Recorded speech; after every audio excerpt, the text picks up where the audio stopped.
This film documents the 7-year effort of an American citizen to expose the corruption and abuse of power that he personally experienced in his dealings with an American first family. This story is neither partisan nor ideological. It is intended to showcase the threat posed by a political elite that has become unaccountable to the people and above the rule of law. Amazingly, 10 days after vowing in the Post not to take any money from Peter, Hillary directed her finance director to demand Peter honor the $150,000 pledge he made through Ed Rendell for the privilege of hosting her Spago luncheon and wire untraceable securities to a brokerage account of a New York State party, the Working Family Party, that also supported her candidacy. This effort to make Peter's contribution untraceable, done on the Hillary Clinton for Senate letterhead, was another felony violation of the law. My reaction to that was, well, why would I send any more money when you vowed not to take any more money from me? After receiving the Rosen fax asking for more money, Peter insisted that because of the Post articles, he would only agree to Hillary's demands for more money if he had new assurances from the Clintons that their business arrangement was still on target. First, Peter requested that his Japanese partner, Tendo Odo, be allowed to attend the last White House state dinner on September 17, 2000. Just as they had done with Mr. Odo at the gala, Bill and Hillary Clinton ignored White House protocol and were able to accommodate Peter's request. And seated right behind the Clintons was a Japanese businessman by the name of Tendo Odo, an associate of Paul's, who gave Paul $27,000 to attend the fundraiser. Citizens of foreign countries are prohibited from giving money to federal campaigns. Odo told 2020 he was unaware the $27,000 sent to Paul could be considered an illegal contribution. You told Mrs. Clinton's staff you had $27,000 Right. from a Japanese citizen. Right. And ultimately, they promised to invite Mr. Odo to the last state dinner at the White House. Normally, foreign nationals from countries not being honored are not allowed to attend state dinners at the White House. However, as a further affirmation of their commitment to a business relationship with Peter, the Clintons not only allowed Odo to attend, he was accorded special VIP treatment. And sure enough, 2 months later, there was Odo attending the state dinner for the Prime Minister of India. In the middle, there's a statement attributed to, down here, I can give you my highlighted. Oh, great. A statement attributed to a spokesman for Mrs. Clinton's Senate campaign saying, Stan Lee donated $100,000 to cover some expenses for the event. Have you ever... That has to be the check that I gave Peter. Okay. And for which I received one immediately in return. Okay. I never had $100,000 to donate to anybody. Now, what we're looking at here is the largest election law fraud in the history of the United States. And he told the feds that the Clinton campaign lied about it. Don't tell everything. But now, in a remarkable falling out, Peter Paul has filed a lawsuit against the Clintons in California State Court because, he says, the Clintons double-crossed him. And I delivered a demand letter to Hillary Clinton.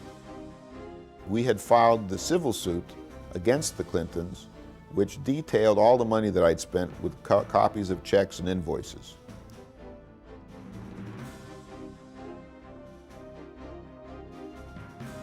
The fact that you are probably not aware that this landmark litigation is now proceeding in a California court indicates how effective the Clintons have been in thwarting the media from exposing the facts on the public record that would normally end any politician's career and land them in jail. The media have not abrogated their responsibilities uniquely in the case of Hillary Clinton. They always have a tendency to fear power and to suck up the power. And now, from Times Square in New York. ABC 2020 took the story and sent Brian Ross down to Brazil. So Brian Ross, what do you think about all this? Yeah, there we are. This is the same one. Huh? You going to vote Democrat next time? Is this the same camera you used for yeah, this Hillary? is it. Wow. You know, for... Right. Are we set? Yeah. Our lead story is a startling new accusation against the former First family. It's a bizarre story. It seems to be a tale of a hustler who says he was out-hustled by the hustler-in-chief. You're going to sue former President? Yes. Senator Clinton? Correct. And the people on the staff who were involved? The ABC 2020 piece that came out was edited at the last moment by Disney brass that had flown in when they'd heard about this piece.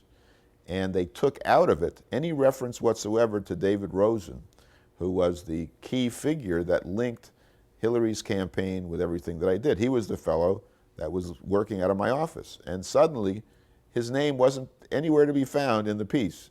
Another amazing part of the great Hillary cover-up relates to how the Disney owners of ABC's 2020 edited the original Brian Ross program the day before its broadcast to hide Peter's accusations against Hillary's finance director, David Rosen, by editing out more than 13 of Peter's references to David Rosen. David Rosen was the director of finance. They knew it. David Rosen knew it. Hillary knew it. They all knew it. And I spoke to Rosen about it, David Rosen, to the effect that I yelled at David Rosen about how much it was costing. David Rosen, collaborative effort between the president, Mrs. Clinton, Jim Levin, and David Rosen. David Rosen escorted Mr. Odo through Secret Service's David Rosen. David Rosen, David Rosen, David Rosen, David Rosen, David Rosen, David Rosen. This edited program was then used as evidence in court by Rosen to attack Peter's credibility by showing that Peter did not accuse him of any wrongdoing in his 2020 interview. David Rosen coerced Peter to donate more than $700,000 more than he had originally agreed with Jim Levin, with threats of Peter losing his investment in the Clinton relationship and the Clintons accusing him of sabotaging Hillary's campaign. He agreed. They knew that it had a value to them. They promised to do certain things. They reneged on their promise. That was just a business deal. Yeah. The media has been complicit with the Clintons all along to hide their responsibility for a variety of misconduct. Getting tired? No.